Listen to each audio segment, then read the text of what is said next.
바울이 고린도 교회에 편지를 보냈지만 문제는 해결되지 않았어요. 심지어 바울이 진짜 사도인지 의심하는 일까지 생겼죠. 바울이 고린도 교회에 방문했지만 달라지지 않았어요. 바울은 다시 한번 그들에게 눈물로 편지했어요. 얼마 후 디도가 기쁜 소식을 가져왔어요. 고린도 교회 성도들이 잘못을 뉘우쳤다는 소식이었죠.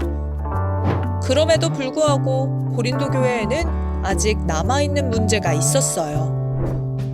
바울은 다시 편지를 썼어요. 바로 고린도 후서예요. 고린도 교회에는 마치지 못한 연보가 있었어요. 흉년이 든 예루살렘 교회를 돕기 위한 것이었는데 잘 되지 않았어요.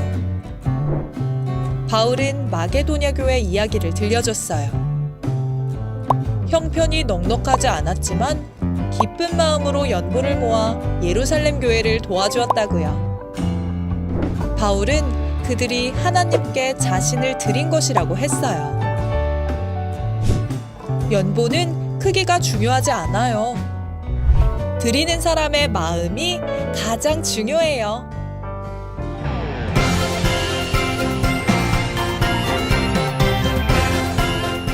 하이 친구들, 8월 첫째 주 예배 시작합니다. 이 찬양으로 나아갈 때에 우리의 마음을 하나님 앞에 올려드립니다.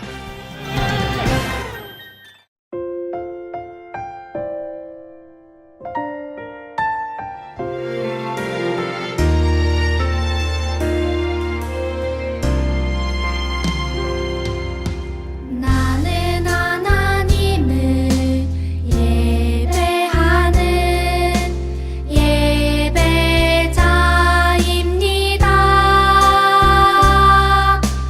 내가 서 있는 곳 어디서나 하나님을 예배합니다.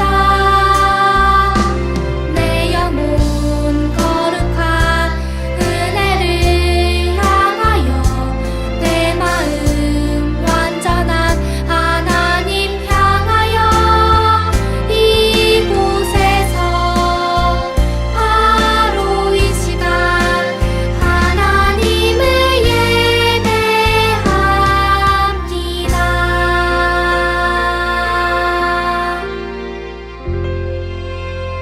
우리의 신앙을 사도신경으로 고백합니다. 전능하사 천지를 만드신 하나님 아버지를 내가 믿사오며 그 외아들 우리 주 예수 그리스도를 믿사오니 이는 성령으로 잉태하사 동정녀 마리아에게서 나시고 본디오 빌라도에게 고난을 받으사 십자가에 못 박혀 죽으시고 장사한 지 사흘 만에 죽은 자 가운데서 다시 살아나시며 하늘에 오르사 전능하신 하나님 우편에 앉아 계시다가 저리로서 산자와 죽은 자를 심판하러 오시리라. 성령을 믿사오며 거룩한 공회와 성도가 서로 교통하는 것과 죄를 사하여 주시는 것과 몸이 다시 사는 것과 영원히 사는 것을 믿사옵나이다. 아멘. 우리 다 같이 이 찬양으로 하나님 앞에 나아갑시다.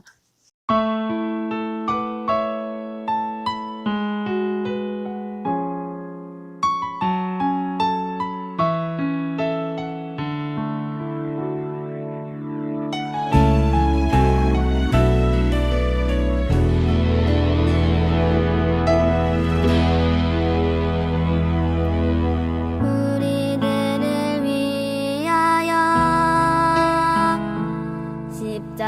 십자가에 못 박혀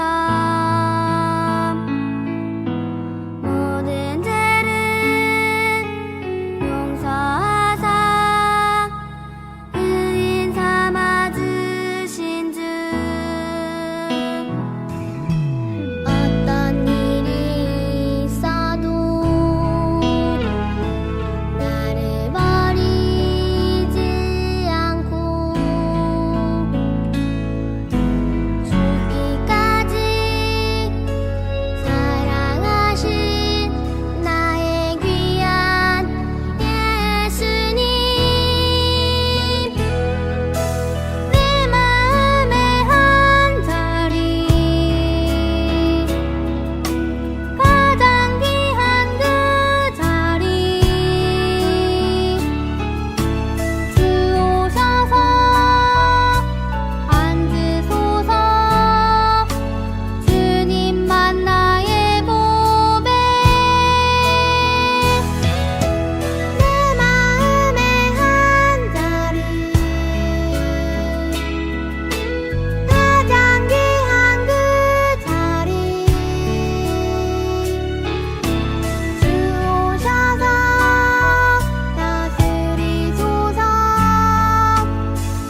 지금은 회개와 고백의 시간입니다.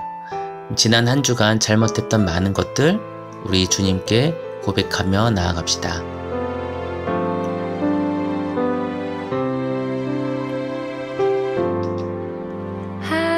하나님 용서해 주세요.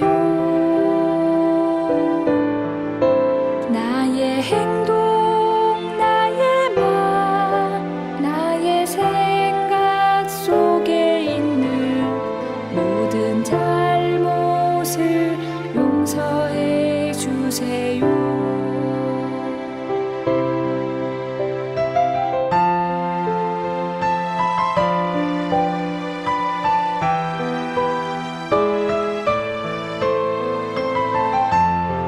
우리의 입술을 열어 하나님 앞에 고백합니다. 하나님 용서해 주세요. 나의 행동, 나의 말, 나의 생각 속에 있는 모든 잘못을 용서해 주세요.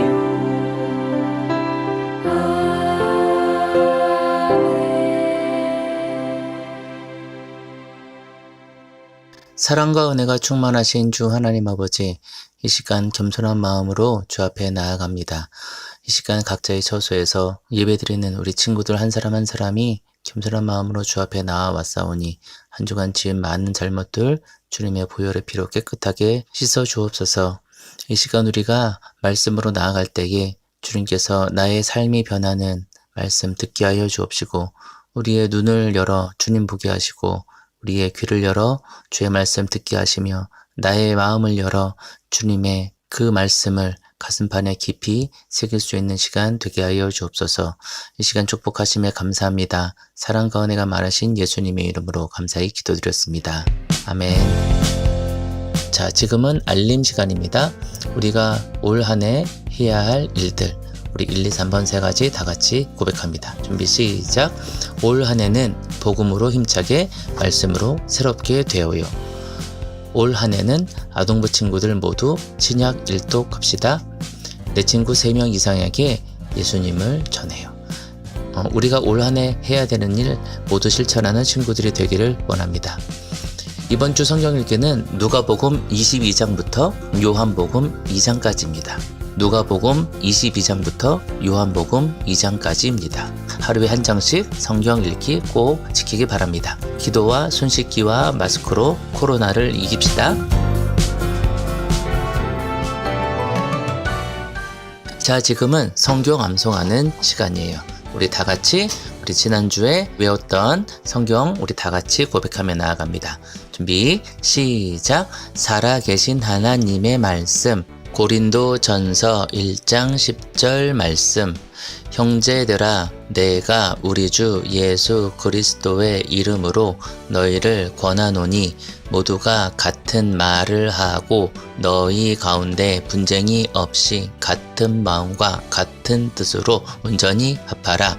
고린도전서 1장 10절 말씀. 아멘. 와, 우리 친구들 정말 잘 외웠네요. 우리 이 말씀처럼 우리 예수 그리스도 안에서 우리 모두 하나 되는 친구들 되길 원합니다. 자, 이제 8월달이 되었습니다. 자, 이제 8월달에는 하나님 앞에서 나는 어떻게 지내야 되는지, 내가 어떤 사람인지, 또 나는 어떻게 신앙생활을 해야 되는지 알아볼 거예요. 오늘 선포되는 하나님 말씀은 고린도후서 8장 10절에서 12절까지입니다. 고린도후서 8장 10절에서 12절 우리 다 같이 한 목소리로 고백합니다. 준비 시작. 이 일에 내 의견을 말씀드리겠습니다. 여러분은 지난해부터 먼저 실행하기 시작하였을 뿐만 아니라 자원하여 한 그 일을 끝마치는 것이 여러분에게 유익합니다. 그러므로 이제는 그 일을 완성하십시오. 여러분이 자원하여 시작할 때에 보인 그 열성에 어울리게 여러분이 가지고 있는 것으로 그 일을 마무리 지어야 합니다. 기쁜 마음으로 자기의 형편에 맞게 바치면 하나님께서는 그것을 기쁘게 받으실 것입니다. 하나님께서는 없는 것까지 바치시는 것을 바라지 않으십니다. 오늘 이 말씀이 어떤 말씀일까? 우리 다 같이 말씀 제목 봅니다. 자, 오늘 말씀은 가장 먼저 마음이라는 제목으로 말씀을 전할 거예요. 친구들, 지난주에 우리가 살펴보았던 교회가 어떤 교회인지 기억하나요? 맞아요. 고린도 교회예요. 고린도 교회는 바울이 1년 6개월이나 머무르면서 힘써 가르친 곳이었어요. 자, 그런데 그 교회가 어떻게 되었다고 그랬죠? 맞아요. 서로 편을 나누어 다투는 문제가 일어났어요. 그래서 바울은 어떻게 했나요? 맞아요. 편지를 보냈지요. 그 편지가 바로 고린도 전서예요. 바울의 편지를 받은 그 교회는 어떻게 되었을까? 자, 바울이 문제를 해결하기 위해서 선교 일정을 바꾸어 고린도 교회를 방문했지만 여전히 문제는 해결되지 않았어요. 바울을 싫어해서 바울의 말을 듣지 않는 사람들이 있었거든요. 그래서 바울은 다시 그들에게 눈물로 호소하는 편지를 보냈고 소식을 기다렸어요. 얼마 후에 디도가 고린도 교회 성도들이 잘못을 깨닫고 뉘우치고 있다는 기쁜 소식을 가져왔어요. 바울은 이 기쁜 소식을 듣고 바로 고린도 교회에게 편지를 썼답니다. 고린도 교회 성도들의 오해를 풀고 미처 해결하지 못한 것들을 해결하기 위해서였어요. 그 중에 하나는 예루살렘 교회를 위한 헌금 문제였어요. 예루살렘에 큰 가뭄이 들어 교회와 성도들의 살림이 어려워지자 고린도 교회의 성도들은 자발적으로 헌금을 모으기 시작했어요. 이 소식을 들은 마케도니아 지역의 교회들, 특별히 빌립보, 데살로니가, 베레아 교회 등이 헌금을 모아서 예루살렘 교회에 전달했어요. 사실 마케도니아 지역에 있는 교회들은 형편이 무척 어려웠답니다. 고린도후서 8장 2절을 보세요. 그들은 큰 환난의 시련을 겪으면서도 기쁨이 넘치고 극심한 가난에 쪼들리면서도 넉넉한 마음으로 베풀었습니다. 그들의 상황이 어땠나요? 그래요. 극심하게 가난했다는 것을 알 수 있어요. 그런데 뿐만 아니라 예수님을 믿는다는 이유로 여러 가지 고난을 당했기 때문에 남을 돕기에 쉬운 상황은 아니었어요. 그러나 우리가 보았던 것처럼 그들은 넉넉한 마음을 들였답니다. 액수가 얼마인지 알 수는 없지만 바울은 그 헌금에 대해 이렇게 말했어요. 8장 5절을 보세요. 그들은 우리가 기대한 이상으로 먼저 자기를 주님께 드리고 하나님의 뜻을 따라 우리에게 바쳤습니다. 바울은 그 헌금을 먼저 자신을 드린 것이라고 말했어요. 바로 그들이 진심을 다해 마음을 모아 헌금했다는 것을 알 수 있답니다. 하지만 고린도 교회는 안타깝게도 많은 갈등과 어려움을 겪으면서 예루살렘 교회를 위한 헌금을 신경 쓰지 않게 되었어요. 바울은 그런 고린도 교회에게 마케도니아 지역 교회의 아름다운 모습을 전해주었어요. 이 성도들의 마음은 어땠을까요?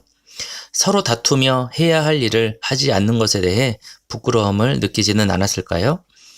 처음 자신들이 헌금을 해야겠다고 스스로 결정했을 때의 순수한 마음이 떠오르지 않았을까요? 고린도 교회는 서로 편을 나누고 바울의 사도됨을 인정하지 않는 등 문제가 보이는 교회였지만 처음 마음은 어려운 교회의 형편을 돌아볼 줄 아는 예수님을 닮은 교회였답니다. 그래서 바울은 오늘 이렇게 말한 거예요. 우리 다 같이 10절을 봅시다. 이 일에 내 의견을 말씀드리겠습니다. 여러분은 지난해부터 먼저 실행하기 시작하였을 뿐만 아니라 자원하여 한 그 일을 끝마치는 것이 여러분에게 유익합니다. 바울은 고린도 교회 사람들의 마음이 회복되기를 원했어요. 그리고 그들에게 헌금하는 일을 마무리하는 것이 교회에 유익이 된다고 말했지요. 바울은 그들이 하나님을 사랑했던 순수한 마음, 교회를 돕고자 했던 그 마음을 다시 찾기를 소망했어요. 그리고 11절의 말씀처럼 예루살렘 교회에 처음 헌금을 보낸 그 일을 마무리 짓기를 원했어요. 그리고 12절을 보세요. 시작. 기쁜 마음으로 자기의 형편에 맞게 바치면 하나님께서는 그것을 기쁘게 받으실 것입니다. 하나님께서는 없는 것까지 바치는 것을 바라지 않으십니다. 자, 지금 우리가 무엇에 대해 이야기하고 있었죠? 맞아요. 어려운 교회를 돕기 위한 헌금에 대해서 이야기하고 있었습니다. 자, 그런데 그 헌금은 어떻게 드리라고요? 맞아요. 기쁜 마음으로 자기의 형편에 맞게 드리면 하나님께서는 그것을 기쁘게 받으신다고 말하고 있어요. 그리고 하나님께서는 없는 것까지 바치는 것을 바라는 분이 아니라고 이야기하고 있습니다. 하나님께서는 우리가 어떤 것을 얼만큼 드리냐보다 우리의 마음을 중요하게 생각하시고 그것을 받으시는 분이라는 것을 알 수 있어요. 사랑하는 친구들, 고린도 교회는 어느 누구보다 가장 먼저 예루살렘 교회를 위한 헌금을 결정했어요. 누구의 강요 때문이 아니라 스스로 결정한 것이었지요. 그들은 예수님의 사랑을 생각하며 순수한 마음으로 결정했을 거예요. 이런 순수한 마음을 기뻐하시는 분이 바로 하나님이세요. 바울은 고린도 교회가 이런 순수한 마음을 회복하기를 바랬어요. 하나님은 우리에게도 많은 것, 큰 것, 내게 없는 것을 달라고 하시는 분이 아니에요. 가장 무엇보다 우리 친구들의 마음을 담아 드리는 것을 가장 기뻐하신답니다. 그런데 친구들은 하나님께 어떤 마음으로 드리나요? 우리 예물만 드리고 헌금만 드리고 내가 드릴 것은 다 드렸다고 생각하진 않나요? 하나님은 우리의 중심을 보시고 우리가 드린 예물이 앞서서 우리의 마음을 받으시는 분임을 기억해요. 가장 먼저 하나님께 마음을 드리는 우리 모든 친구들이 되기를 예수 그리스도의 이름으로 축복합니다. 다 같이 기도해요. 사랑이 많으신 하나님 아버지, 다른 그 어떤 무엇보다 우리의 친구들의 마음을 드리는 친구들이 되게 하시고 우리의 삶에서도 우리의 중심을 드리는 그러한 삶을 살아가는 친구들이 되게 하여 주옵소서. 모든 것 감사드리며 사랑과 은혜가 풍성하신 주 예수 그리스도 이름으로 감사히 기도드렸습니다. 아멘. 하늘에 계신 우리 아버지여, 이름이 거룩히 여김을 받으시오며 나라가 임하옵시며 뜻이 하늘에서 이룬 것 같이 땅에서도 이루어지이다.